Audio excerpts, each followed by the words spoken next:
Apa syarat udhiyah? Syarat-syarat agar udhiyah kurban tersebut sah.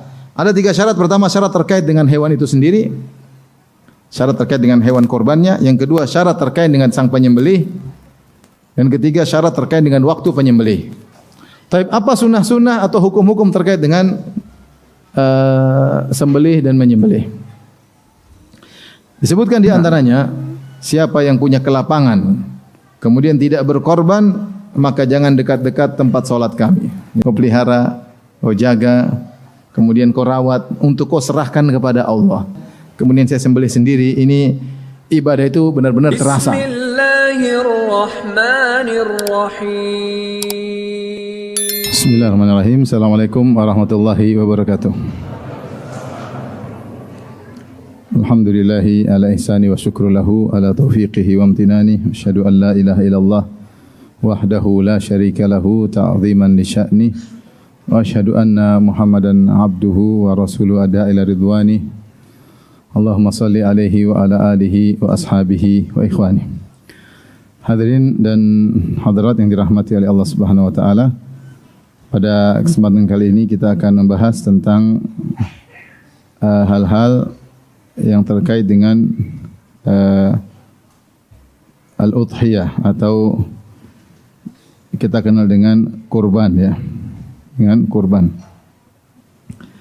Dan udhiyah, ya, adalah ibadah yang mulia. Di antara hikmahnya disebutkan adalah menghidupkan kembali sunnah Nabi Ibrahim alaihissalam. Di mana kita tahu Nabi Ibrahim alaihissalam ketika diperintahkan untuk menyembelih anaknya Ismail, ini adalah suatu yang sangat berat. Kenapa? Karena Ismail ketika itu adalah anak yang dinantikan, ya. Setelah Ibrahim menikah dengan Sarah, maka puluhan tahun tidak punya anak. Setelah menikah dengan Hajar baru kemudian punya anak Ismail. Kemudian sejak kecil Ismail sudah dijauhkan dari Ibrahim alaihissalam, dibawa ke Mekah. Kemudian ketika Ismail sudah mencapai dewasa, maka Allah merintahkan Ibrahim untuk menyembelih Ismail alaihi wassalam. Dan ketika itu anaknya cuma satu, masih Ismail, dan sudah dewasanya, sudah kuat-kuatnya, maka Ibrahim diperintahkan untuk menyembelih sang anak. Dan itu saat di mana seorang ayah benar-benar terpikat hatinya dengan sang anak. Ketika sang anak sudah dewasa, kemudian idza balagha ma'us sa'ya, kemudian sudah kuat, sudah bisa menggantikan kedudukan ayahnya, istilahnya kita, ya. Kemudian disuruh sembelih. Dan perintah tersebut datang dalam bentuk wahyu yang paling rendah. Inni ara fil manami anni athbahuk. Wahai putraku, aku melihat dalam mimpi aku menyembelihmu. Dan Ibrahim alaihissalam hanya mimpi sekali. Tidak perlu mimpi berulang-ulang. Begitu mimpi sekali dia menyembelih anaknya, maka dia tahu ini perintah dari Allah Subhanahu wa taala. Padahal itu adalah wahyu yang terendah. Wahyu terendah adalah mimpi. Kemudian setelahnya terkait dengan malaikat datang menjelma menyampaikan, atau malaikat meniup dalam hati, atau Allah berbicara mi wara'il hijab, yaitu langsung bertemu dengan Allah Subhanahu wa taala, atau Allah memberi ilham. Ini wahyu terendah adalah mimpi. Namun Ibrahim alaihissalam meskipun itu model wahyu terendah, dia tidak tawar-menawar, tidak menunggu mimpi kedua kali, dan dia tidak mengatakan ya Allah tidak ada keperintah yang lain. Maka langsung dia berjalan menuju anaknya, siap untuk menyembelih sang anak. Dan dia mengatakan, aku melihat dalam mimpiku aku menyembelihmu, fanzur madza tara, bagaimana menurutmu? Dan dia caranya lembut. Dia tidak bilang Ismail sini saya sembelih kau, enggak. Dia bilang bagaimana menurutmu wahai putraku? Apa jawaban putranya? Ya abati fal ma tu'mar satajidu insyaallah minas sabirin. Wahai ayahanda, lakukanlah apa yang kau diperintahkan. Insyaallah kau dapati aku termasuk orang yang sabar.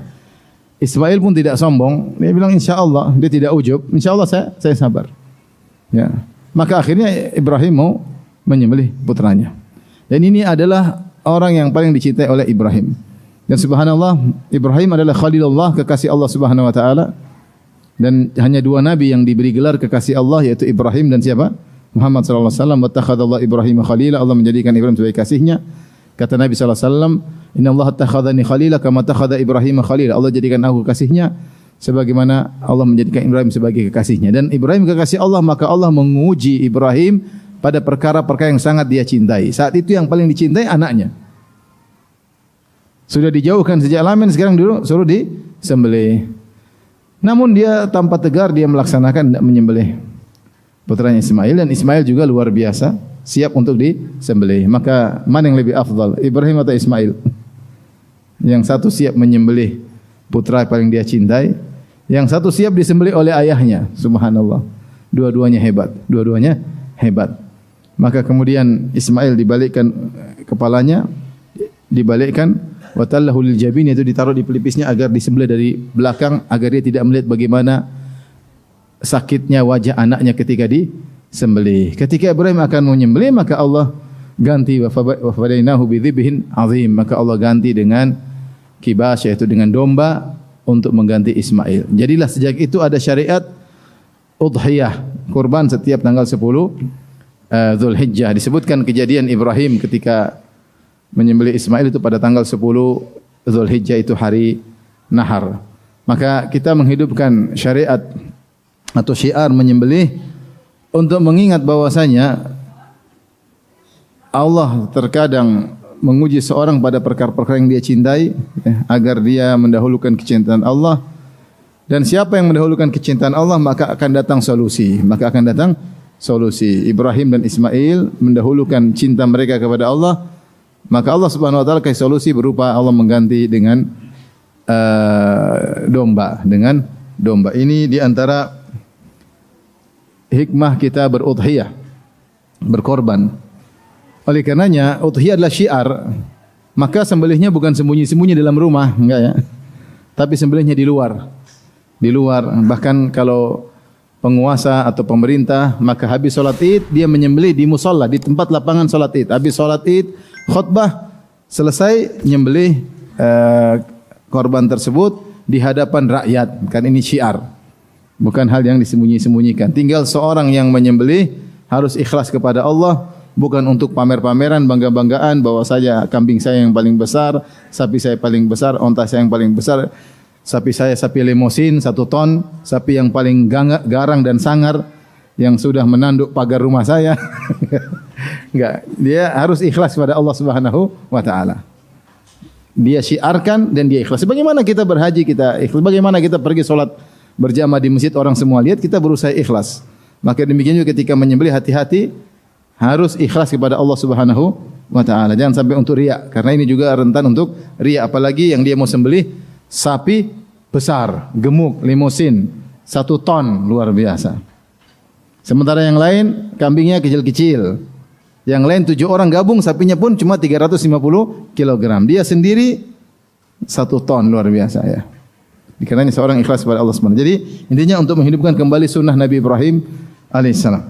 Yang kedua, ada para ulama mengatakan di antara hikmah korban untuk mensyukuri nikmat kehidupan, karena Allah menyelamatkan Ismail dengan udhiyah, dengan sembelihan tersebut. Kita diberi kenikmatan kehidupan, alhamdulillah masih hidup lagi bisa beribadah, maka kita menyembelih hewan kurban mengingat bahwasanya Allah telah menyelamatkan kehidupan Nabi Ismail dengan apa? Dengan seekor kambing ya.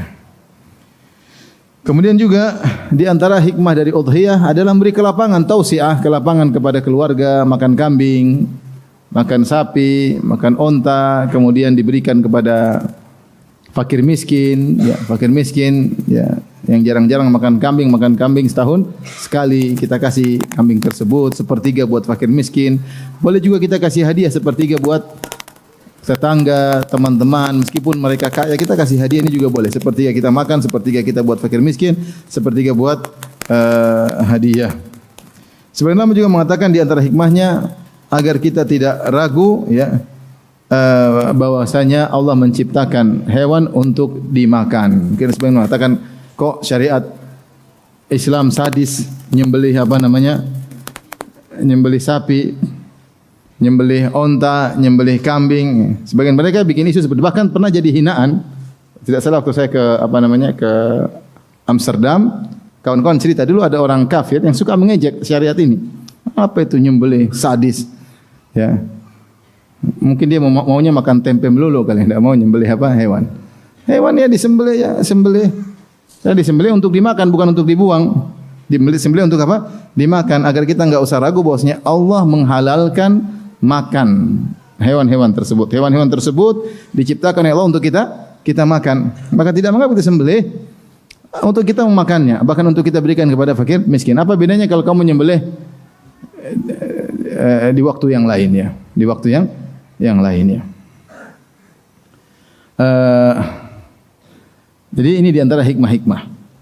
Adapun pahalanya maka tentu pahalanya banyak ya. Dari hikmah-hikmah tersebut kita tahu bahwasanya menyembelih adalah ibadah yang agung. Allah berfirman, "Fasholli li rabbika wanhar." Fasholli rabbika wanhar. Ayat ini dalam surat Al-Kautsar. Inna a'tainakal kautsar. Kata Allah Subhanahu wa taala, sungguh kami telah memberikan kepada engkau Al-Kautsar. Al-Kautsar adalah sungai di surga yang Allah khususkan buat Nabi Muhammad sallallahu alaihi wasallam, yang maknanya dari kasrah merupakan kebaikan yang sangat banyak.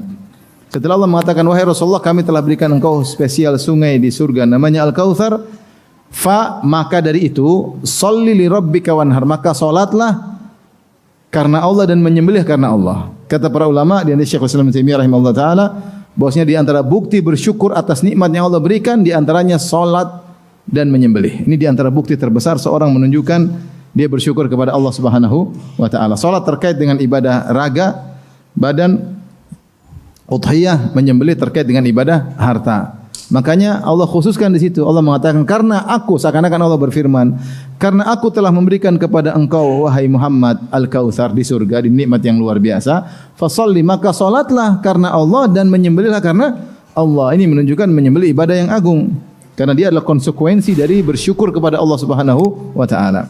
Kemudian juga Allah menggandengkan menyembelih tersebut dengan salat. Salatlah ibadah yang paling agung, harus karena Allah. Kemudian menyembelih juga harus karena Allah Subhanahu wa taala. Bahkan para ulama sepakat mana yang lebih utama, apakah menyembelih atau bersedekah? Misalnya kambing harganya 4 juta, terus kita punya uang 4 juta. Pada tanggal 10 Zulhijjah, mana yang kita dahulukan? 4 juta kita sedekahkan fakir miskin atau beli kambing untuk menyembelih? Para ulama mengatakan yang paling afdal beli kambing untuk apa? Disembelih. Ketika tanggal-tanggal tersebut. Ketika tanggal-tanggal penyembelihan, tanggal 10, tanggal 11, tanggal 12, tanggal 13 Zulhijjah.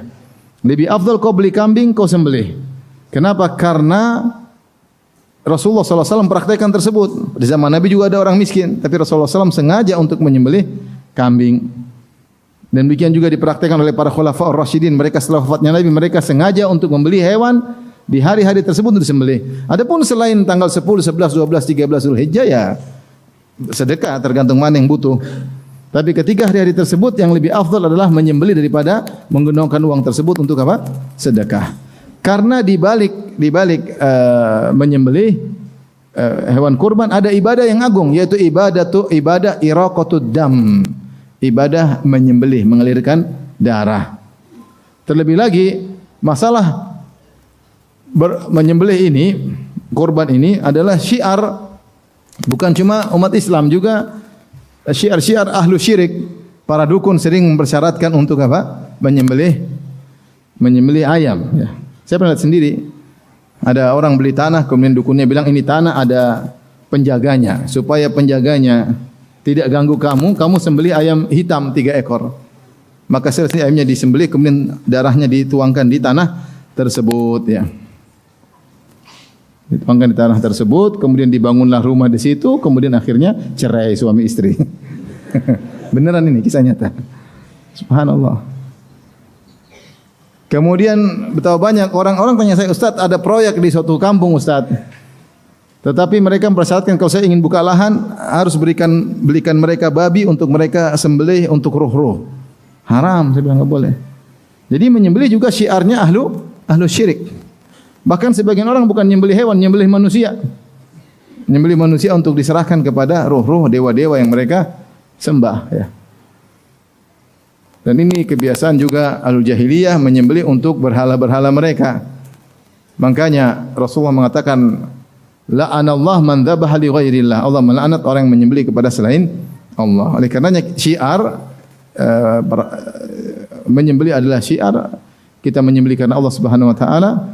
Yang kedua untuk menyelisihi ahlu syirik, dan ketiga ada juga kita bagi sebagian daging tersebut untuk fakir miskin. Intinya menyembelih lebih afdal daripada sekedar sedekah. Sedekah sekedar bagi harta dan itu bisa dilakukan selain tanggal 4 hari tersebut. Adapun menyembelih ada waktunya. Makanya menyembelih lebih afdal daripada uangnya digunakan untuk bersedekah. Kemudian sebagian ulama mengatakan, bahkan sebagian madhab ahli madhab mengatakan, menyembelih lebih afdal daripada memerdekakan budak. Memerdekakan budak pahalanya apa? Siapa budak yang kita merdekakan? Kalau ada budak, maka setiap bagian dari tubuh yang kita merdekakan akan memerdekakan kita di neraka jahanam. Karena budak itu terkadang boleh, zaman dahulu ada budak boleh tidak satu orang yang merdekakan. Misalnya ada 7 orang sepakat memerdekakan satu budak, boleh.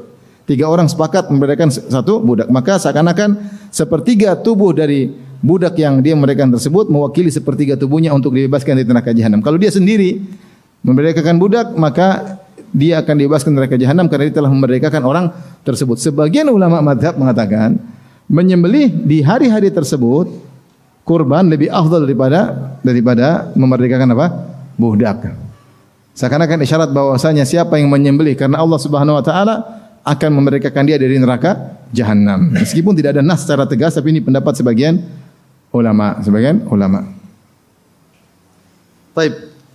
Syariat al-udhiyah disyariatkan pada tahun 2 Hijriah. Tahun 2 Hijriah di kota Madinah setelah Nabi berhijrah, bersamaan dengan disyariatkan salat al-Idain, salat Idul Fitri dan Adha, juga disyariatkan zakat mal, disyariatkan juga udhiyah.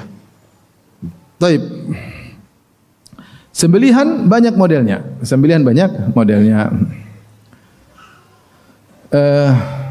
Pertama sembelihan syirik. Sembelih unta, sembelih ayam, sembelih kodok, ada yang sembelih monyet. Sampai saya cerita ada orang mau naik pangkat, dia pergi ke dukun cari darah monyet. Subhanallah. Mau naik pangkat cari monyet. Syarat, dukun kasih syarat, setannya mau. Ya udah, setannya suka darah monyet, dikasih darah apa?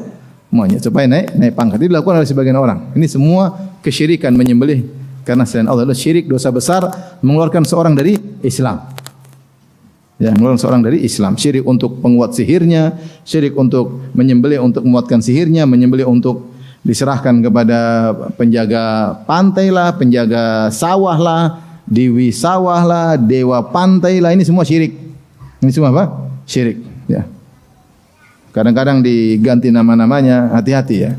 Kapan dia berniat menyembelih untuk diserahkan kepada penjaga daerah tertentu, itulah syirik kepada Allah. Apalagi dikatakan buat dewi inilah, buat dewi Sri lah, buat dewa fulan lah, ini jelas syirik. Ya. Buat Nyi Roro Kidul lah, syirik. Enggak boleh. Siapa yang melakukannya keluar dari Islam. Ngeri. Syirik akbar. Maka itu tidak boleh. Nah, yang disembelih untuk Allah juga ada 2 model. Yang satu disembelih untuk makan sekedar, ya untuk sekedar menyembelih untuk dihidangkan, seperti warung-warung yang menyembelih kambing, menyembelih ayam untuk apa? Jualan. Ya. Bukan untuk takarrub, bukan untuk mendekatkan diri kepada Allah, tapi mereka nyembelih bilang bismillah. Mereka nyembelih bilang bismillah. Paham? Dan yang ketiga modelnya, ini hukumnya mubah. Yang kedua, yang pertama haram syirik, yang kedua mubah, yaitu menyembelih untuk dimakan. Ketika menyembelih bilang bismillah, tapi bukan untuk bertakarrub, mendekatkan diri kepada Allah, tapi untuk makan. Ini hukumnya mubah. Yang ketiga menyembelih karena Allah, untuk mendekatkan diri kepada Allah. Maka ini modelnya banyak. Di antaranya akikah. Akikah menyembelih karena syukrul mun'im bil maulud, mensyukuri Allah karena ada momongan baru. Namanya akikah. Menyembelih karena Allah Subhanahu wa taala. Kemudian sembelihan terkait haji juga banyak. Ada namanya hadyu. Hadyu adalah dam jubran, bersyukur kepada Allah Subhanahu wa taala.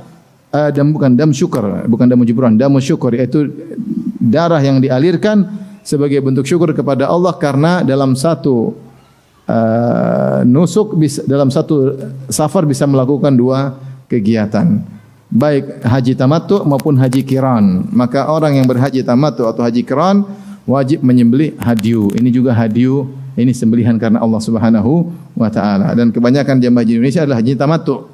Makanya mereka wajib untuk menyembelih kambing. Kemudian juga ada namanya dam pelanggaran, dam jubran. Seperti seorang melakukan haji kemudian dia meninggalkan kewajiban.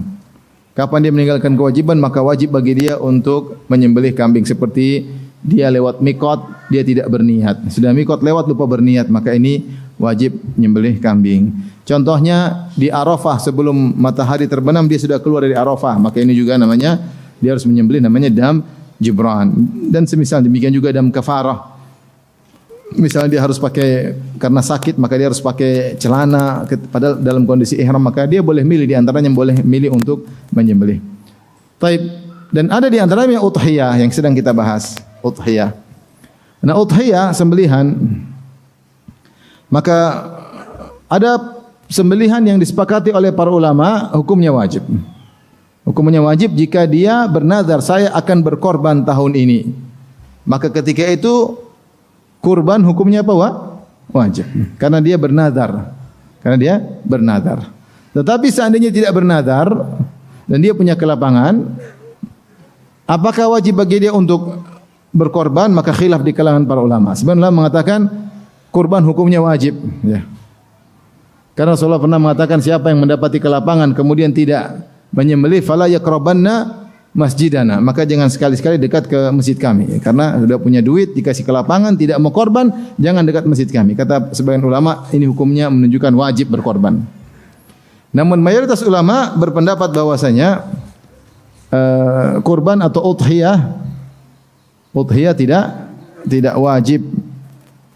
Kenapa? Karena Rasulullah dalam hadis mengatakan, idza ra'aitum hilal dzulhijjah, jika kalian melihat hilalnya Dzulhijjah, fa arada ahadukum an yudhi, kemudian salah seorang dari kalian mau menyembelih, mau berkorban, maka hendaknya dia tahan kukunya dan tahan rambutnya. Di sini Nabi mengatakan dan dia hendak menunjukkan bahwasanya tidak wajib, ya, yaitu yang ingin kurban silakan, yang tidak juga tidak mengapa. Tetapi mereka mengatakan hukumnya sunnah muakkadah, yaitu sunnah yang sangat ditekankan. Sunnah yang sangat ditekankan. Bukan sunnah biasa, sunnah yang sangat ditekankan. Sebagian ulama mengatakan wajib, tapi jumhur mengatakan sunnah yang sangat ditekankan. Apa yang memalingkan? Karena zahir hadis-hadis seakan-akan wajib. Tapi apa yang memalingkan dari wajib menjadi sunnah? Ternyata Abu Bakar dan Umar pernah sengaja tidak berkorban. Dalam setahun mereka pernah sengaja tidak berkorban. Supaya orang tidak menganggap apa wajib. Kalau wajib berat bagi kaum muslimin. Setiap orang setiap punya uang harus korban berat. Maka pernah mereka sesekali tidak berkorban supaya tidak dianggap apa? Wajib. Ya. Tidak dianggap wajib. Wallahu a'lam bishawab. Jadi bahwasanya yang benar bahwasanya kurban hukumnya adalah sunnah muakkadah dan tidak wajib. Istilah kurban sebenarnya ini tersebar di tanah air. Sebenarnya kurban itu lebih umum. Kurban itu sesuatu yang diserahkan kepada Allah. Sesuatu yang diserahkan kepada Allah Subhanahu wa taala dan tidak harus berupa sembelihan. Seperti dalam ayat Allah berfirman, "Watlu 'alaihim naba'a bani Adam bil haqqi idz qarraba qurbanan fatuqabbala min ahadihima wa lam yutaqabbal minal akhar." Bacakanlah kepada mereka tentang kisah dua anak Adam, yaitu Qabil dan Habil. Idz qarraba qurbanan, ketika Qabil dan Habil memberikan kurban kepada Allah. Disebutkan kalau kita baca tafsir ada yang berkorban dengan sembelihan, ada yang berkorban dengan tumbuhan. Yaitu memberikan sesuatu untuk Allah Subhanahu wa taala. Jadi korban tidak harus apa? Sembelihan. Korban lebih umum.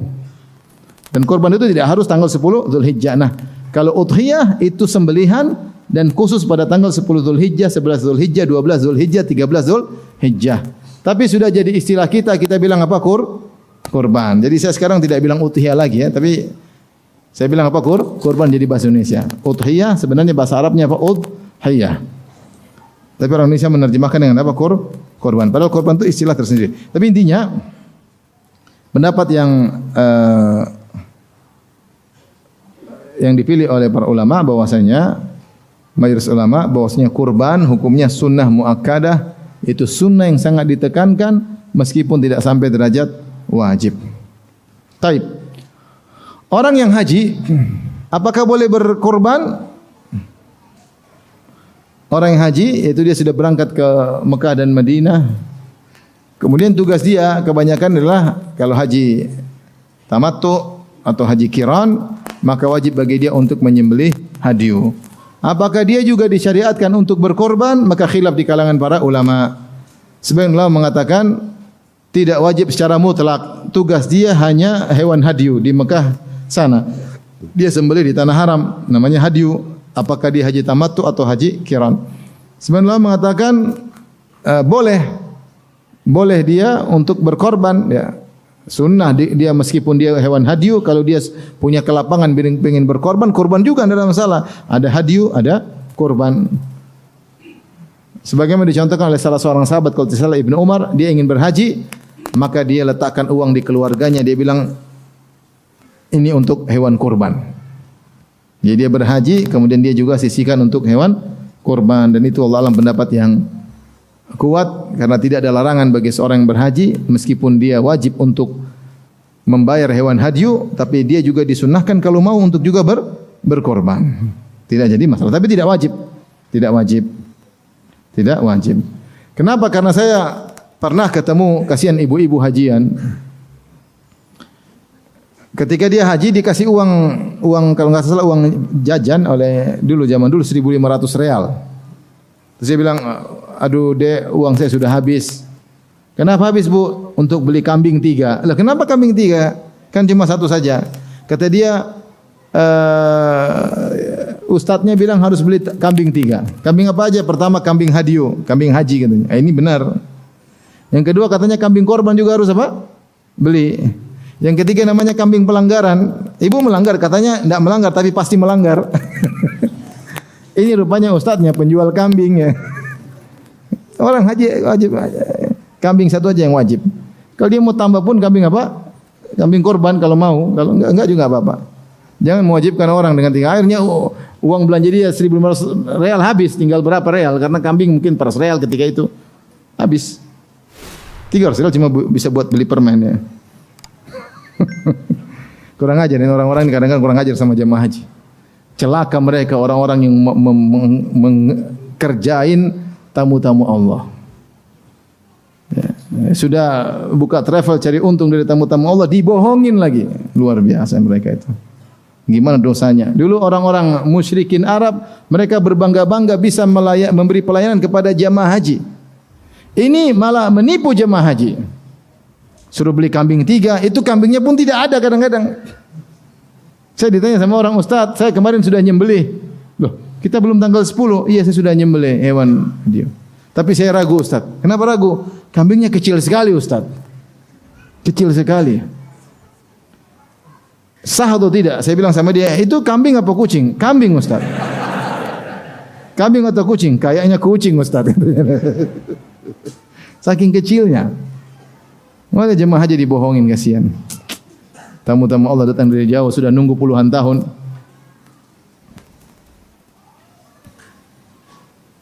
Saya kapan sholat di Masjidil Haram, saya lupa. Apakah saya didorong atau jemaah haji atau dia kemudian menginjak kepala saya lupa ya. Tapi intinya jemaah haji udah tua. Mungkin saya mau marah seandainya itu orang lain, tapi subhanallah saya ini orang tua, pakai tas, lemes. Bayangkan mungkin dia sudah nunggu 20 tahun, mungkin nabung 20 tahun, kemudian saya omelin di sini di Mekah. Enggak tega kita mau omelin. Enggak tega, dia tua, mungkin ngumpulin nunggu haji 30 tahun, entah nabung sana, mungkin jual sawah, mungkin jual apa. Terus sampai sini dia salah sedikit kita omel-omelin. Ini bukan diomelin, dikerjain. Diambil uangnya oleh penjahat-penjahat travel. Ngeri. Makanya hati mereka hitam ya. Tidak punya rasa sama tamu-tamu Allah. Mereka bermaksiat di tanah haram. Tanah haram. Taib.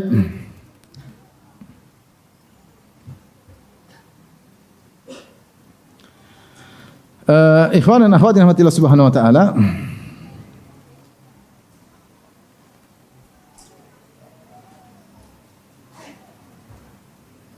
Intinya berkorban adalah sunnah yang sangat ditekankan. Makanya Rasulullah SAW bersabda, "Man kana lahu sa'atun wa lam yudhhi fala yaqrabanna musallana." Siapa yang punya kelapangan kemudian tidak berkorban, maka jangan dekat-dekat tempat solat kami. Itu jangan dekat solat Id. Jangan dekat sana. Ya. Punya uang tidak bisa korban. Ya. Ini ancaman, ini menjadi dikatakan wajib, tapi yang benar hukumnya sunnah yang sangat ditekankan sampai Nabi mengucapkan demikian ya. Maka seorang lucu, dia tidak bisa berkorban sementara mobilnya baru mobil baru ya. Baru beli ini baru ya, baru beli ini, beli jamnya jam baru belikan istri tas baru yang harganya puluhan juta, korban enggak bisa ya. Minimal kambing berapa juta? Berapa juta sekarang di sini satu ekor kambing? Berapa? 2,5. 2,5. Kambing apa kucing tuh? Kambing kan? 2,5 juta, 3 juta, 4 juta udah dapat, masya Allah. Sisihkan uang dan ini pahalanya besar. Makanya Nabi selalu berkorban setiap tahun.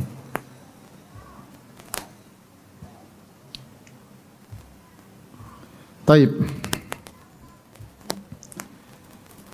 Al-udhiyah tadi ada dua. Ada korban yang nazar. Kalau nazar maka semuanya tidak boleh dimakan sama sekali. Harus diberikan kepada fuqara. Kalau yang sunnah, yang bukan nazar, maka tadi boleh kita bagi tiga. Boleh sebagian kita makan. Boleh sebagian sepertiganya kita berikan kepada fakir miskin. Boleh sepertiganya kita kasih hadiah. Sebagian ulama berkata, bahkan lebih afdal kau berikan semua kepada fakir miskin. Sebagian ulama berkata. Namun tetap kau makan sedikit untuk mencari keberkahan. Karena Nabi SAW ketika menyembelih 100 ekor ontanya, maka beliau mengambil potongan-potongan daging 100 ekor onta, kemudian beliau masak, kemudian beliau makan dari potongan daging tersebut. Karena ini hasil sembelihan beliau. Tapi seandainya seorang ingin sumbang semua juga oke, karena dia dapat dua pahala menyembelih dan pahala bersedekah. Tapi dianjurkan dia makan sebagian dari sembelihan tersebut, kan sembelihan berkah. Bahkan sebagian syekh cerita, saya tidak punya pengalaman, tapi cerita sama saya, kata dia, seandainya kau beli kambing, misalnya masih tidak terlalu besar, terus kau pelihara berbulan-bulan, masya Allah, kau kasih makan, sampai dia gemuk, terus kau sembelih, itu rasanya beda. Rasanya beda. Kau pelihara, kau jaga, kemudian kau rawat, untuk kau serahkan kepada Allah. Begitu kau sembelih sendiri, rasanya beda. Seakan-akan ibadah, inilah pengorbanan saya selama berbulan-bulan ngurusi kambing ini. Saya kasih makan, saya perhatian, kemudian saya sembelih sendiri. Ini ibadah itu benar-benar terasa. Makanya para ulama mengatakan sunnahnya seorang menyembelih sendiri, kecuali dia tidak mampu untuk menyembelih. Ternyata dia baru latihan, maka jangan macam-macam. Latihan kambing dulu, jangan latihan sapi ya. Kalau dia tidak mampu untuk menyembelih, maka dia hadir menyaksikan penyembelihan tersebut ya. Sebagian kawan ketika dia tidak menyembelih, saya video call. Ini sapi bapak, video call. Dia lihat bagaimana disembelih, sehingga dia menyaksikan bagaimana ibadah tersebut berlangsung, mengalirkan darah hewan tersebut untuk Allah Subhanahu wa taala. Baik. Sekarang syarat udhiyah. Apa syarat udhiyah? Syarat-syarat agar udhiyah kurban tersebut sah. Ada 3 syarat. Pertama, syarat terkait dengan hewan itu sendiri. Syarat terkait dengan hewan kurbannya. Yang kedua, syarat terkait dengan sang penyembelih. Dan ketiga, syarat terkait dengan waktu penyembelih. 3 syarat. Syarat terkait dengan hewan tersebut. Yang kedua, syarat terkait dengan penyembelih. Yang ketiga, syarat terkait dengan waktu penyembelihan. Tapi yang pertama, syarat terkait dengan udhiyah, dengan hewan itu sendiri. Yang pertama, hewan tersebut dari al-an'am, yaitu bahimatul an'am, itu hewan-hewan ternak. Hewan-hewan ternak ya. Allah mengatakan, walikulli ummatin ja'alna mansakan liyadhkuru smallahi ala ma razaqahum min bahimatil an'am. Allah sebutkan, yaitu mereka menyembelih untuk mengingat Allah ala ma razaqahum, atas rezeki yang Allah berikan kepada mereka, min bahimatil an'am, dari hewan ternak. Hewan ternak tersebut ada 3 secara umum, yaitu onta, sapi dan kambing. Onta, sapi dan kambing. Dan sapi termasuk jamus, yaitu kerbau. Adapun sapi liar, mungkin banteng maksudnya, sapi liar, maka tidak boleh. Yang boleh apa? Kerbau ya. Banteng liar atau tidak? Liar enggak? Liar. Kalau kebo kan enggak, sering nongkrong di sawah. Enggak liar. Jadi sapi boleh, kebo juga boleh. Kemudian kambing dengan berbagai macam modelnya boleh. Maiz kambing Jawa atau dha'an domba.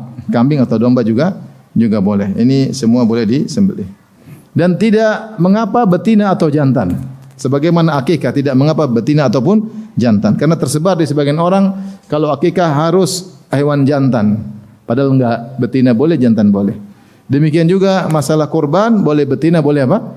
Jantan. Jangan yang bencong.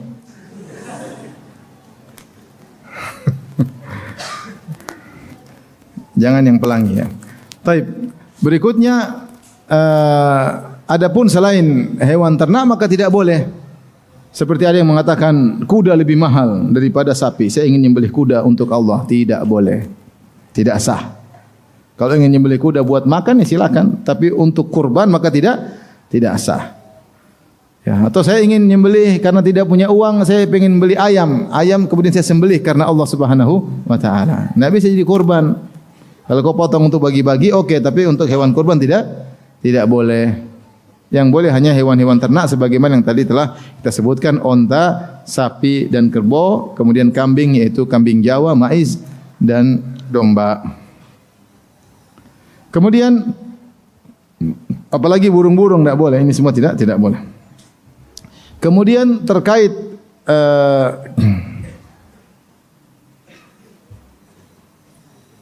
dengan umur hewan tersebut, umur hewan tersebut. Makanya ada khilaf di kalangan para ulama. Tapi intinya mereka mengatakan, ada yang mengatakan bahwasanya untuk sapi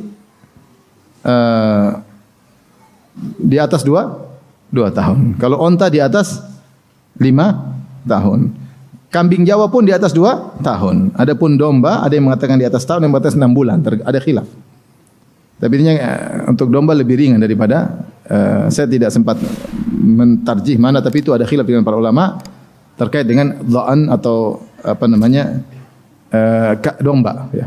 Ada yang mengatakan boleh lebih dari 6 bulan dengan syarat tertentu. Ada yang mengatakan boleh lebih dari setahun. Adapun kambing Jawa lebih dari 2 tahun sama dengan sapi harus lebih dari 2 tahun.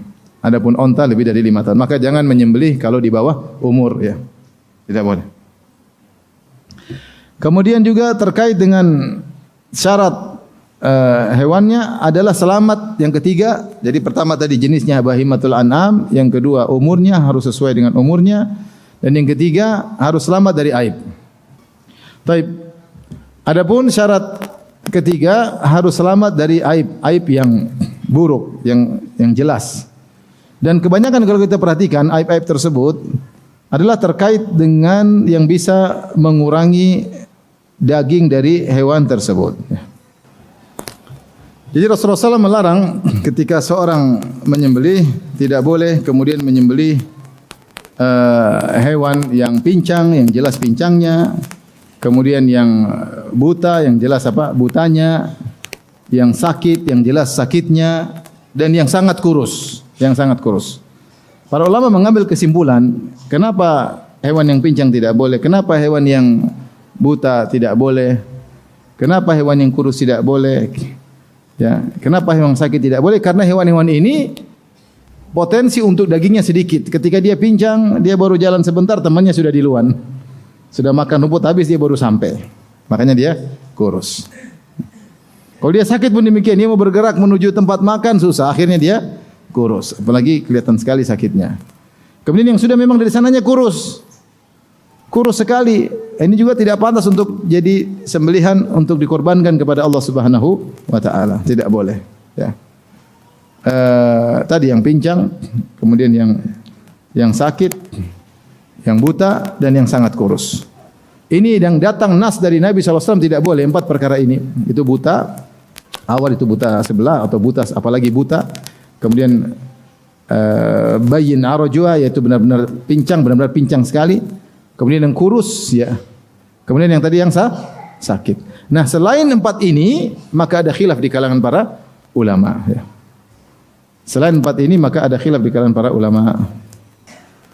Di antara bentuk-bentuk yang diperselisihkan, ada yang disepakati, ada yang diperselisihkan oleh para ulama. Ya. Saya bacakan di sini. Yang tidak diperbolehkan buta. tidak boleh. Kemudian tadi pincang, buta, dua-dua mata tidak kelihatan, ini tidak boleh. Meskipun mungkin dia gemuk, tapi dia buta tidak boleh karena ini kelihatan sekali apa? Cacat. Kemudian yang satu mata buta, jelas-jelas satu buta mata, satu kelihatan, maka ini juga tidak boleh. Ada yang mengatakan maksudnya mata buta itu maksudnya benar-benar tertutup, bukan dia buka matanya tapi tidak bisa melihat, tapi benar-benar kelihatan cacat. Itu yang tidak boleh, tidak pantas untuk disembahkan kepada Allah Subhanahu wa taala. Kemudian juga lisannya putus semuanya. Kambingnya enggak punya lisan. Mau bilang mbek susah karena apa, lisannya tidak ada. Ini juga tidak boleh. Ya. Adapun kalau terputus sebagian, ini khilaf. Terputus sebagian, sedikit atau banyak, khilaf. Ada cacat lisannya kepotong sedikit, boleh enggak? Ini khilaf di kalangan para ulama. Ada yang mengatakan terputus sedikit saja enggak boleh. Ada yang mengatakan kepotong banyak, mayoritas baru enggak boleh. Tapi kalau kepotong semua enggak boleh. Kemudian juga yang hidungnya terpotong juga tidak boleh. Kemudian juga telinganya terpotong juga tidak boleh. Ya. Demikian juga yang sejak lahir telinganya tidak ada, ini juga tidak boleh. Bagaimana kalau ternyata potongannya sedikit? Nah, ini khilaf. Potongan sedikit ya, Pak, khilaf di kalangan para ulama. Kambingnya gemuk tapi telinganya hilang sedikit. Nah, ini khilaf. Yang pincang pun demikian. Kalau pincangnya sangat jelas maka tidak boleh sebagaimana dijelaskan oleh Nabi sallallahu alaihi wasallam. Kemudian terpotong kaki dan tangannya juga tidak boleh. Ya. Meskipun sejak lahir sudah cacat tidak boleh. Ini cacat karena terpotong, karena terluka atau sejak lahir maka tidak boleh. Atau yang susunya terpotong, payudaranya terpotong ya. Atau kering, ini kelihatan sekali cacat kalau kambing tersebut betina. Nah, ini tidak boleh karena kelihatan cacat.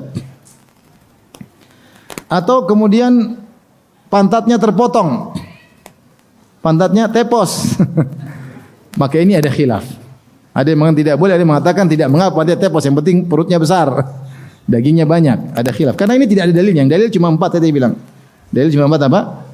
Buta, pincang, terus sakit sama kurus. Yang lainnya khilaf. Kalau buta satu tidak boleh, apalagi buta 2 mata, jelas tidak boleh. Tapi kalau pantatnya kepotong, maka khilaf. Contoh lagi, kambing yang dikebiri, testisnya dipotong, maka bagaimana? Khilaf juga. Yang benar boleh, karena dalam hadis disebutkan Rasulullah SAW menyembelih kabsyain, amlahain, akranain, maujuain. Rasulullah SAW menyembelih 2 kambing yang dikebiri. Dan katanya kalau kambing dikebiri, badannya jadi apa? Gemuk. Dan itu dituntut dalam korban karena gemuk. Tapi yang memandang ini cacat tidak boleh. Ini masalah khilaf. Yang ekornya terpotong, ini juga. Ada yang mengatakan tidak boleh, ada yang mengatakan boleh. Khilaf di kalangan para ulama. Yang kurus tadi al-ajfa, yang kurus allati la tungki, kurus ya. Ada yang mengatakan saking kurusnya sampai sumsum dari tulangnya tidak ada, saking kurusnya. Al-jallalah yaitu yang hanya makan kotoran. Kambing itu makan kotoran aja. Ini enggak boleh disembelih. Tidak boleh jadi kurban.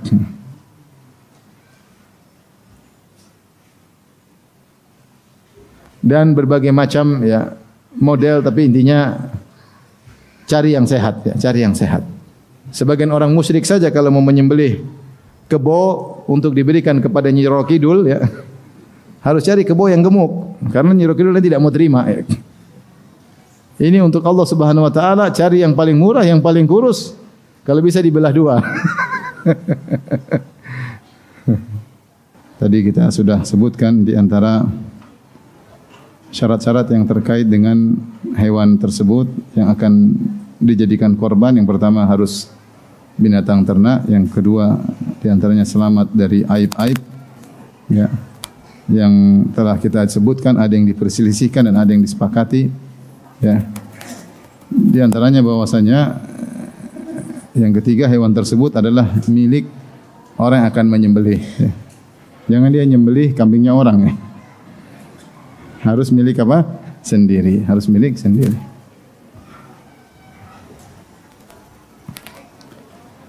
Taib. Kemudian yang berikutnya syarat-syarat terkait dengan sang penyembelih, orang yang berkorban.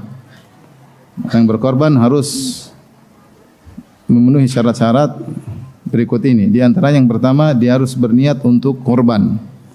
Dia harus berniat untuk berkorban. Tidak boleh dia berniat untuk dagingnya, yaitu untuk disembelih hanya untuk dimakan. Kalau dia berkorban atau dia menyembelih niatnya untuk dagingnya dimakan, maka ini bukan hewan kurban. Maka dia harus berniat, saya menyembelih ini untuk hewan kurban, ya.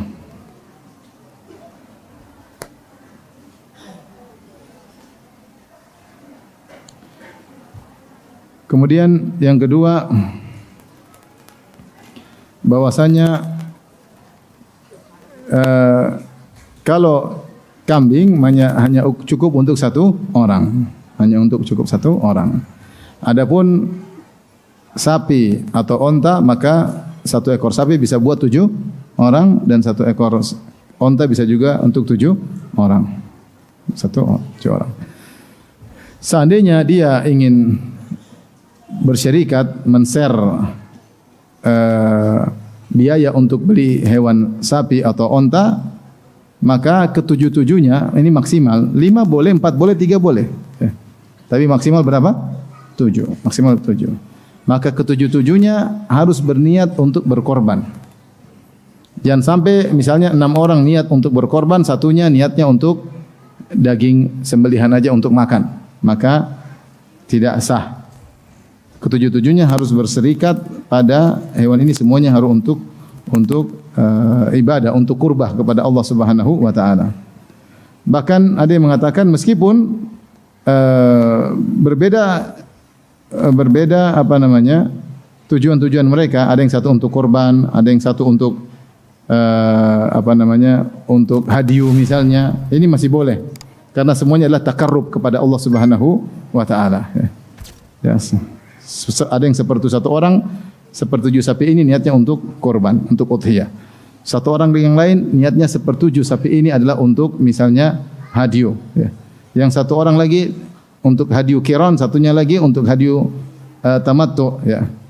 Maka ini tidak mengapa karena semuanya, satunya lagi untuk akikah misalnya.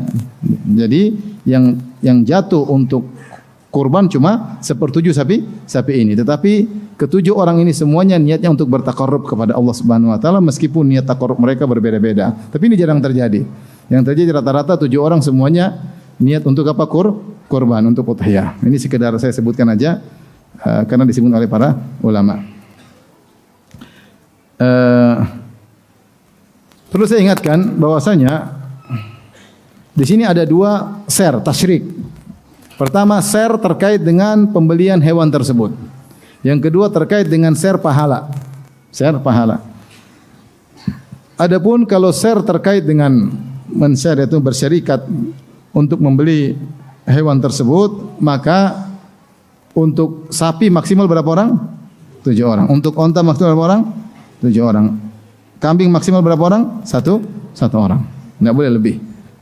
Tapi kalau untuk share pahala, ya, maka kambing boleh lebih dari 1 orang. Dengan syarat, ya, misalnya saya menyembelih dan ini sunahnya demikian, 1 orang, 1 kepala keluarga nyembelih untuk keluarganya semua. Maka sah, 1 kambing cukup. Tidak harus 1 anak 1 kambing, enggak. 1 kambing sudah cukup untuk 10 untuk semua keluarga. Kalau dia mau tambah boleh aja, tapi 1 kambing cukup. Jadi dia boleh pahalanya. Jadi yang beli dia, hewan tersebut atas nama dia, tapi dia share pahalanya untuk dia dan keluarganya. Ya. Maka para ulama menyebutkan syarat-syaratnya untuk men-share pahala, misalnya orang yang dia kaitkan ikut serta dalam pahala kambing yang dia potong tersebut tinggal bersamanya, tinggal di rumahnya. Yang kedua merupakan kerabatnya. Bukan orang lain, merupakan kerabatnya. Jangan sampai tinggal serumah tapi ternyata bukan kerabat, harus kerabatnya. Termasuk juga istrinya, ya. Boleh. Kemudian orang-orang tersebut wajib dia nafkahi. Seperti kedua orang tuanya mungkin tinggal di rumah, mungkin anak istrinya tinggal di rumah dia nafkahi, atau yang dia nafkahi secara tatawwu bukan wajib, mungkin kakak adiknya juga tinggal di rumah, maka boleh dia 1 kambing untuk 1 keluarga boleh. Berbeda kalau ternyata di rumah tersebut ada anaknya, punya kerjaan, punya keluarga sendiri. Nah, ini lain lagi. Berarti anaknya untuk keluarganya, anaknya 1 ekor kambing sendiri.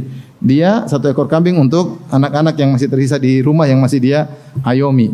Adapun anaknya yang mungkin sudah nikah, yang sudah punya anak, yang sudah punya istri, yang kebetulan tinggal di rumah juga, maka dia potong kambing sendiri. Jadi kita potong kambing 1 ekor untuk kita dan keluarga kita, pahalanya di-share. Tetapi atas namanya kita sendiri karena kita yang beli kambing tersebut. Paham? Paham tidak? Jadi beda antara share pembelian hewan tersebut dengan share pahala. Sunnahnya 1 keluarga 1 ekor kambing. 1 ekor kambing. Kalau ada yang mau tambah boleh, tapi sunnahnya 1 ekor kambing ya.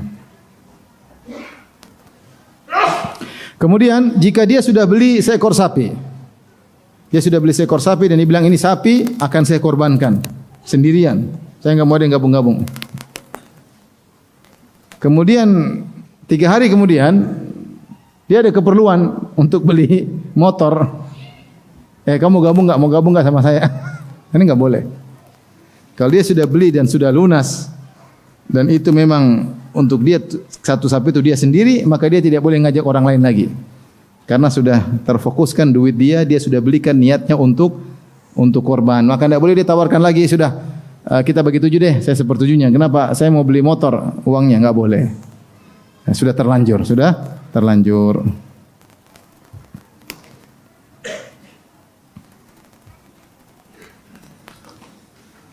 Baik. Berikutnya syarat yang terkait dengan waktu penyembelihan. Ya. Waktu penyembelihan ya sepakat adalah tanggal 10 Zulhijjah. Cuma kapan startnya? Maka sebenarnya membedakan antara penduduk kota dengan penduduk kampung. Yang penduduk kampung mereka yang tidak wajib untuk sholat id karena jauh dari kota dan tidak ada sholat id di kampung situ, mungkin dia tinggal jauh-jauh tidak ada sholat id. Zaman dulu mungkin, kalau zaman sekarang saya rata-rata di mana ada sholat Idul Adha. Tapi zaman dulu mereka bedakan yang kampung, maka kapan sudah masuk waktu duha dan sudah kira-kira cukup untuk sholat 2 rakaat dan khutbah, maka sudah boleh meskipun tidak ada sholat di situ. Jadi misalnya waktu syuruk jam berapa? Misalnya jam 6:30. Maka kira-kira sholatnya 1/4 jam, kira-kira khutbahnya 1/2 jam, 1/4 jam. Jadi kira-kira jam 7:15 sudah boleh apa? Nyembelih, karena sudah lewat waktu. Adapun yang tinggal di kota, maka hendaknya dia menunggu sholat id diselesaikan. Jangan dia potong sebelum sholat id. Siapa yang menyembelih sebelum sholat id, maka kambingnya syatulah min, kata Nabi. Sembelihanmu hanyalah sembelihan buat daging, bukan sembelih korban. Hanya seperti buat makan doang, tidak ada pahala korbannya. Kenapa? Karena tidak memenuhi syarat, disembelih sebelum waktunya. Dan cukup seandainya di suatu kota seperti misalnya di Madiun ada 5 orang melaksanakan sholat id, maka siapa yang selesai duluan, ya sudah boleh. Misalnya di kompleks kita belum, tapi ternyata kompleks lain sudah selesai duluan, kita sudah boleh. Karena sholat id sudah dikerjakan. Ya, sudah boleh menyembelih hewan tersebut ya. Tapi kapan berakhir waktu penyembelihan kurban? Maka ada khilaf di kalangan para ulama, 2 pendapat. Sebagian ulama mengatakan bahwasanya sebagian salaf mengatakan waktu nyembelih cuma 3 hari. Yaitu tanggal 10, tanggal 11, tanggal 12. Maka waktu terakhir menyembelih korban adalah terbenam matahari pada tanggal 12 Zulhijjah. Karena berpendapat waktu korban nyembelih cuma 3 hari, tanggal 10, 11, 12. Namun pendapat yang dipilih oleh para ulama pendapat lebih kuat 4 hari. Karena semua hari tasyrik adalah waktu untuk apa? Menyembelih. Jadi startnya adalah setelah sholat Idul Adha, selesainya adalah sebelum terbenam matahari di tanggal 13 Zulhijjah. Tetapi semakin cepat disembelih semakin baik. Semakin cepat disembelih semakin baik ya.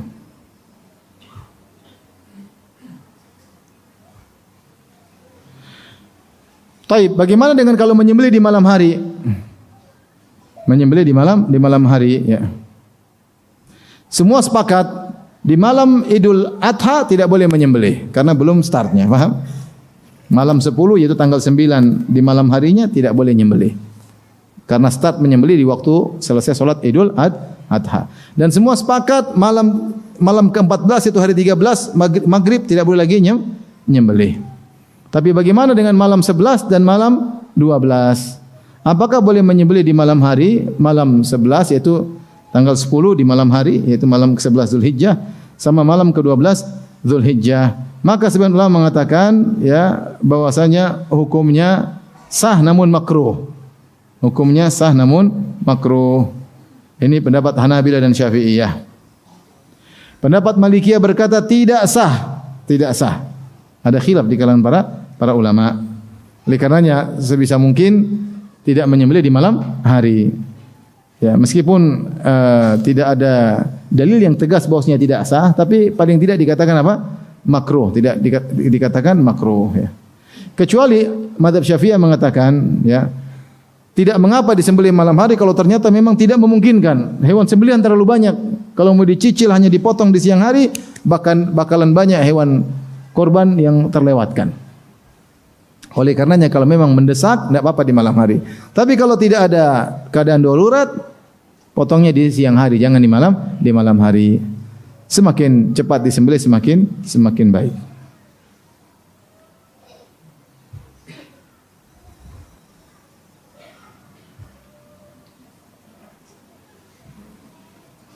Tapi apa sunnah-sunnah atau hukum-hukum terkait dengan sembelih dan menyembelih?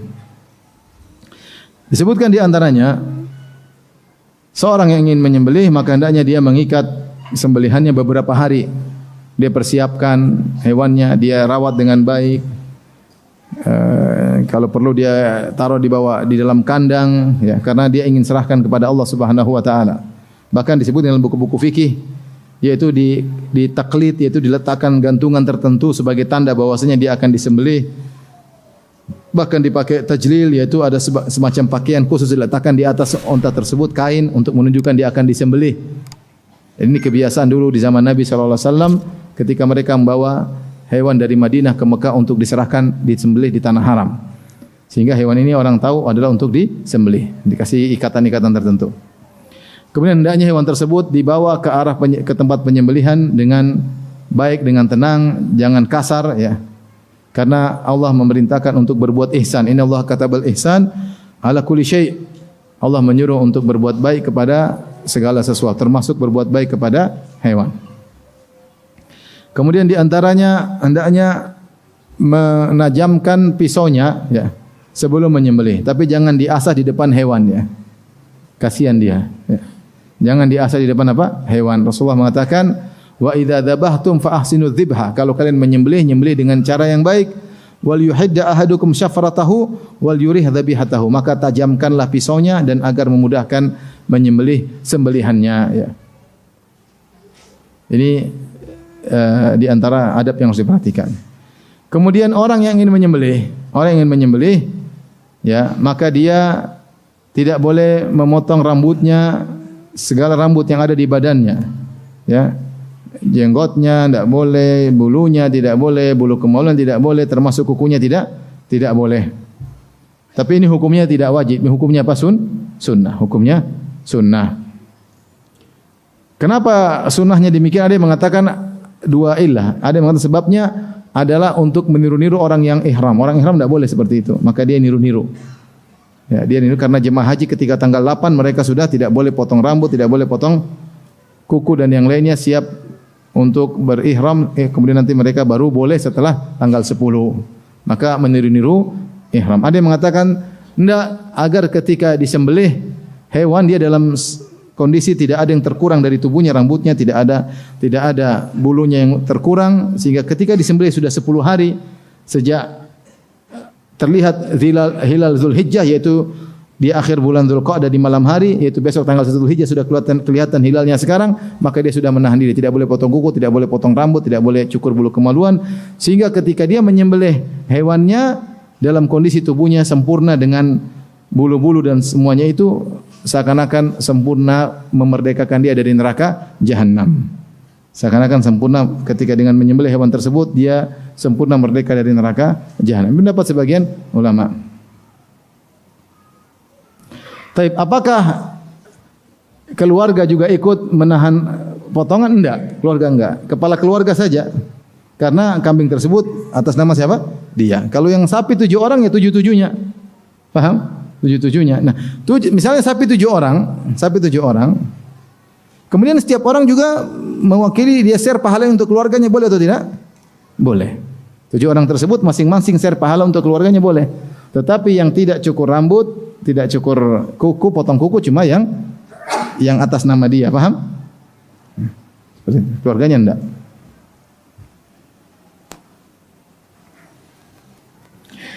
Di antaranya yang dimakruhkan, dibenci, ya kalau kita sudah siap menyembelih sapi atau onta atau kambing, terus dia punya susu, jangan diperah lagi. Sudah biarin aja. Kecuali kalau tidak diperah memberi kemudaratan kepada hewan tersebut. Demikian juga kalau kambing atau domba jangan ambil bulunya. Kecuali mudarat bagi dia, atau kata sebenarnya mengatakan kecuali kalau kau potong ternyata pada waktu hari hanya sudah tumbuh sebagaimana sedia kala, tidak mengapa, dimanfaatkan. Tapi kalau kau potong pas mau disembelih ternyata rambutnya masih pendek, ini kurang sempurna. Jadi jangan dipotong.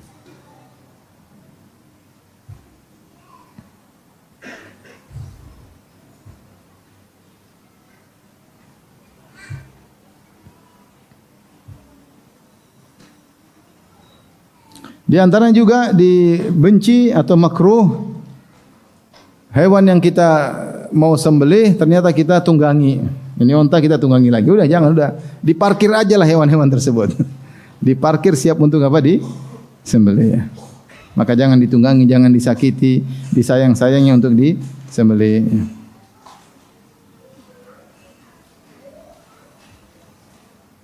Kemudian juga dianjurkan bahwasanya hewan yang disembelih adalah hewan yang gemuk. Hewan yang disembelih hewan yang gemuk, dan ini termasuk mengagungkan syiar-syiar Allah Subhanahu wa taala. Kata Allah, "Wa may yu'azzim sya'air Allah fa innaha min taqwal qulub." Siapa yang mengagungkan syiar-syiar Allah maka ini termasuk dari ketakwaan hati. Jadi kalau beli kambing cari yang gemuk, beli sapi cari yang gemuk. Kalau bisa, kalau enggak bisa ya sudah. Kalau punya uang beli sapi lemosin satu ton, oke. Kalau enggak yang berapa 350 kilo, 300 kilo, yang penting sapi ya. Penting sapi ya. Karena kita mengagungkan syiar Allah Subhanahu wa taala, maka cari hewan yang terbaik. Cari kambing yang paling keren kelihatannya. Wah, ini keren, bagus nih. Gagah. Tanduk, gagah, keren. Nah, ini yang kita beli meskipun agak mahal. Ya, sunahnya demikian. Hewan yang besar sehingga dagingnya lebih bermanfaat dan bisa dibagi kepada banyak orang. Kemudian di antara sunnah adalah seorang berusaha untuk menyembelih, dia sendiri yang menyembelih. Ya, maka perlu latihan untuk menyembelih. Ya. Saya dengar ada sebagian ikhwan buat pelatihan untuk apa? Menyembelih. Ya. Bagus nyembelih sendiri. Ya. Kalau dia tidak ahli maka jangan nekat nyembelih, karena akan menyiksa apa? Hewan tersebut. Apalagi nyembelih sapi. Kasihan. Apalagi kemudian pisaunya tidak tajam, kasihan, alot. Jangan, kasihan sapinya ya. Ada sapi yang lepas kemudian lari lagi kan kasihan lihat. Jangan. Ya.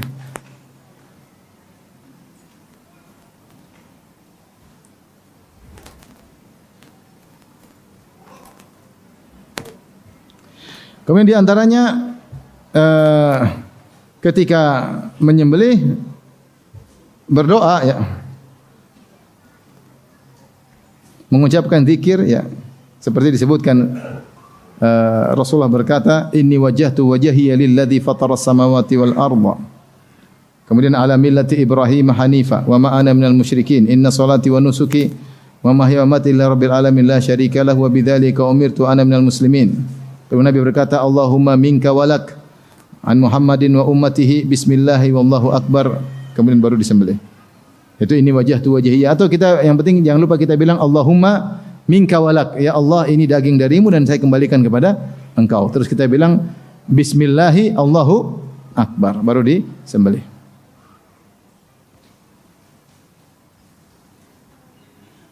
Kalau sengaja menyembelih tidak bilang bismillah maka tidak sah.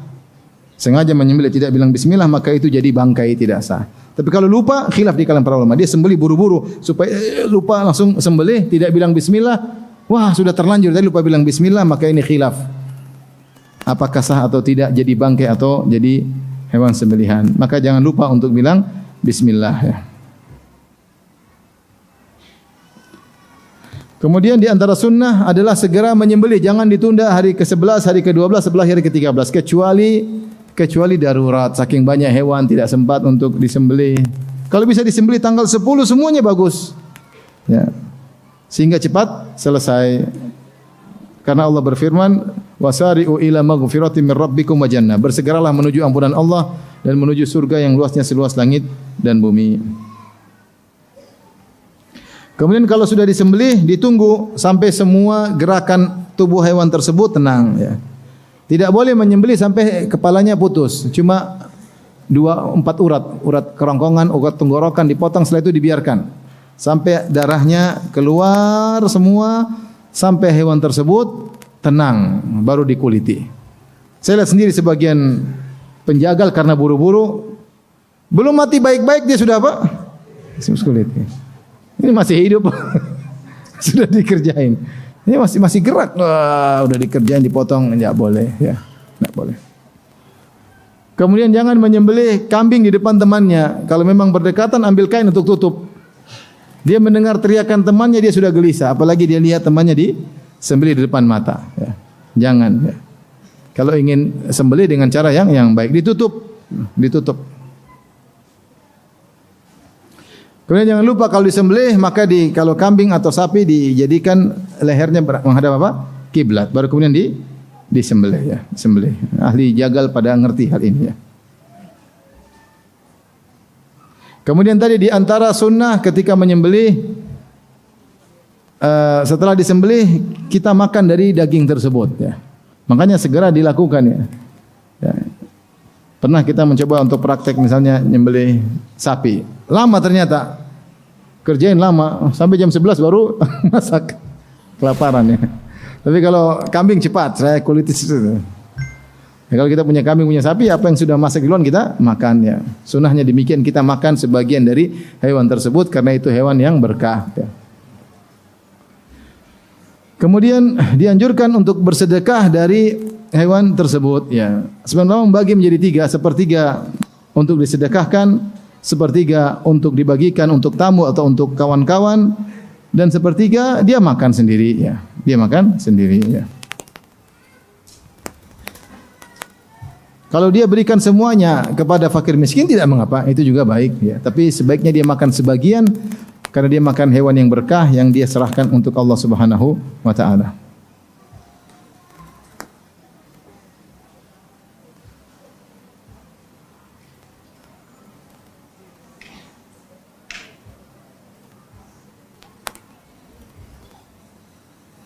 Dan di antara yang tidak boleh dilakukan adalah memberikan kulit atau bagian dari hewan tersebut kepada tukang jagal sebagai ongkos bayaran. Tidak boleh. Oleh karenanya kalau kita panitia ingin membeli hewan korban, maka kita minta upah atau sedikit dari orang yang berkorban untuk bayar tukang jagal. Tapi jangan diambil dari apa? Hewan tersebut. Maka kita bilang misalnya kambing 4 juta harganya include dengan ongkos jagal. Misalnya demikian. Ongkos jagal misalnya 200.000, kita bilang ini sudah include. Atau kita detail, kambing 3 juta, ongkos jagal 300.000. Sehingga orang tahu. Sehingga uang kambingnya utuh ya. Dan tukang jagal tidak usah kita kasih ya. Karena terkadang berapa sapi? Misalnya 1 juta ya. Udahlah murahlah 800, saya kasih kulitnya buat kamu. Ini enggak boleh.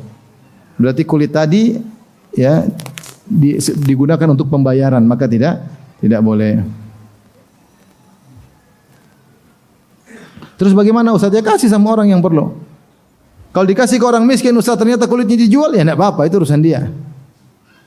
Ya. Kalau kasih sebagian ulama mengatakan kasih orang kaya enggak boleh dijual. Kalau orang kaya disuruh bikin rambak ya. Tapi kalau kasih orang miskin dia jual terserah dia, boleh. Nah, dia miskin. Yang terakhir pembahasan tentang bagaimana menyembelih atas nama mayat. Atas nama mayat. Ini sering ditanyakan. Taib. Para ulama sepakat jika sang mayat sebelum meninggal dia berwasiat.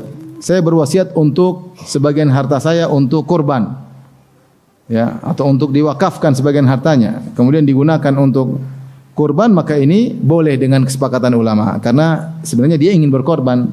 Dia ingin berkorban, makanya dia wasiatkan dari hartanya tolong digunakan untuk korban, maka ini sepakat ulama, ya. Demikian juga kalau ternyata dia bernazar untuk berkorban, maka juga tidak mengapa. Jika dia sudah meninggal, maka walinya atau anaknya menyembelih atas nama dia. Tetapi jika dia tidak berwasiat, kemudian ahli warisnya ingin menyembelih atas nama dia, dia sudah meninggal dunia, ya, maka ada khilaf di kalangan para ulama. Ya. Seperti banyak yang ditanya, Ustaz, bapak saya sudah meninggal, bolehkah saya korban atas nama dia? Seperti haji atas nama dia, umrah atas nama dia, ya. Bolehkah saya korban sama dia? Maka ada khilaf di kalangan para ulama. Jumhur ulama Hanafiyah, Malikiyah dan Hanabilah mengatakan boleh, tidak jadi masalah. Dan kebanyakan mereka mengkiaskan dengan sedekah. Bukankah ijma ulama boleh bersedekah atas nama mayat? Kita boleh bersedekah atas nama ayah kita sudah meninggal, atas nama ibu kita meninggal, kita kasih fakir miskin. Tidak usah ngomong, dalam hati Allah tahu. Ya Allah, ini saya berikan nasi bungkus buat si miskin ini, pahalanya untuk ayah saya. Ini boleh. Ijma ulama boleh. Atau kita kasih uang sama fakir miskin 100 ribu, dalam hati kita ini untuk ibu saya. Sepakat ulama itu boleh. Sehingga mereka mengatakan, bukankah sembelihan juga dikiaskan dengan sedekah, oleh karenanya boleh menyembelih atas nama mayat. Dan ini lagi rame sekarang, seorang menyembelih atas nama bapaknya, atas nama ibunya, dan ini rame. Ini pendapat mayoritas ulama, mazhab Malikiyah, Hanafiyah dan Hambali. Tetapi mazhab Syafi'i tidak membolehkan. Tidak membolehkan. Mereka hanya boleh mengatakan boleh menyembelih atas nama mayat kalau dia berwasiat sebelum meninggal. Adapun kalau dia tidak berwasiat, tiba-tiba kita punya inisiatif untuk menyembelih atas nama orang tua, maka tidak boleh, karena tidak ada dalilnya. Subhanallah, Imam Syafi'i dalam hal ini kencingnya tidak ada dalilnya. Dikiaskan enggak bisa. Kenapa? Karena tidak bisa dikiaskan antara sedekah dengan penyembelihan. Ingat, ibadah utama dari menyembelih bukan sedekah dagingnya, bukan, tapi apa? Menyembelihnya, yaitu mengalirkan darah dari sembelihan hewan sembelihan tersebut. Dan tidak bisa dikiaskan, beda antara ibadah menyembelih dengan ibadah sedekah. Sehingga mazhab Syafi'i mengatakan yang rajih, sebagian Syafi'i mengatakan boleh, tapi yang kuat bahwasanya tidak boleh. Ini khilaf di kalangan para ulama, ya. Taib, ini saja mungkin ikhwan dan akhwat yang rahmati Allah Subhanahu wa taala bisa saya sampaikan tentang sedikit terkait dengan masalah udhiyah, kurban, ya. Semoga Allah mudahkan kita semua untuk bisa berkorban setiap tahun. Amin ya rabbal alamin, ya. Kumpulkan uang untuk beli kambing. Kalau ternyata uang lebih banyak, belikan apa? Sapi. Kalau uangnya banyak lagi, belikan sapi 2 ekor. Beli onta tidak ada masalahnya. Taib, mana yang lebih afdal? Satu sapi. Jadi begini, kata ulama, yang afdal seorang korban onta 1 ekor sendiri. Ini yang paling afdal. Afdal yang kedua, yang berkorban 1 sapi sendiri. Baru yang ketiga, 1 kambing sendiri. Jadi 1 orang onta dia sendiri, dia tidak bertuju, dia sendiri. Ini paling afdal. 1 orang sapi sendiri, dia tidak bersyarikat, dia sendiri. Baru 1 kambing. Ada yang mengatakan tidak, kambing lebih utama secara mutlak. Kenapa lebih utama? Karena Nabi Muhammad korbannya dengan apa? Kambing. Ketika Allah menggantikan Nabi Ismail juga gantinya dengan apa? Kambing. Kambing lebih afdal. Dibantah lagi oleh mereka, enggak, kambing itu karena Nabi ingin mencontohkan yang mudah. Agar umatnya tidak sulit-sulit potong, harus sapi aja. Yang mudah kambing, Ada khilaf. Ada yang mengatakan, tetapi mereka mengatakan jika 1 orang 1 kambing dengan 7 orang 1 orang 1/7 sapi, maka lebih afdal 1 kambing 1 orang daripada 1 orang 1/7 sapi. Paham? 1 kambing lebih afdal 1 orang daripada 1 orang 1/7 sapi. Enggak apa-apa, yang penting sembelih, mau kambing, mau sapi, mau unta, yang penting apa? Korban. Tapi demikian, Allah taala alam bisawab. Tapi demikian saja. Wabillahi taufiq. Assalamualaikum warahmatullahi wabarakatuh.